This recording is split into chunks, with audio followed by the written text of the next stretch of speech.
alwaysgetbetterstronger.com. Now I want to go over a couple fine points, a couple details, tips for squats. So I don't necessarily want you to copy me, but these are a couple little gold nuggets that have helped me over the years with squatting.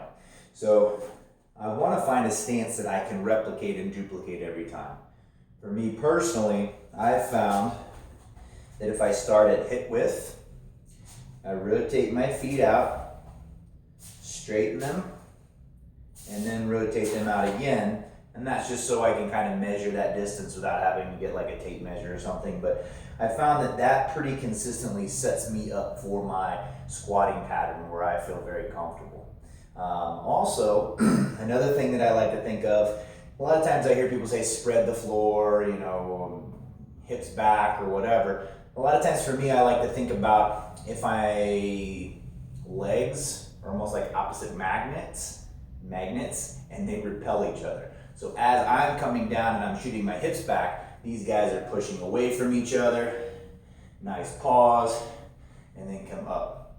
And then going forward, especially with this practice, I want to make sure every single rep is a pause squat in the bottom position for a minimum of 2 to 5 seconds, somewhere in that range.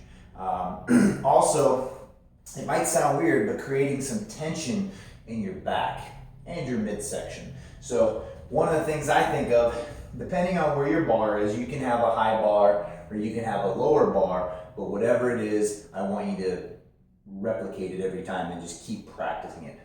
I like to think about almost like I'm pulling my elbows down into my sides, like I just finished a lat pull down if it was a behind the neck lat pull down.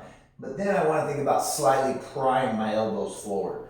It's a subtle movement. Sometimes you can see it, sometimes you can't see it, but the idea is just that I'm really ratcheting and creating tension in my lats. Also want to have that same tension in my midsection, as if I think about if I stick my thumbs in my sides of my abs here and then push out with my stomach muscles, that's the kind of tension I want to have. So I don't have a squat rack here in the garage, but just to give you an idea, I want to have the same grip every time, so get comfortable with the grip. Got my squatting pattern. I'm pulling my lats down, tucking my elbows slightly forward, pressing as I come down, legs repel, come down, pause for 3, 2, 1. At the top, snap my hips in nice and tight. If I need to, take my breath. I'm trying to keep tension in my midsection. I don't want to go. I want to make sure I stay tight, and even though I breathe, I'm keeping that tension in my midsection.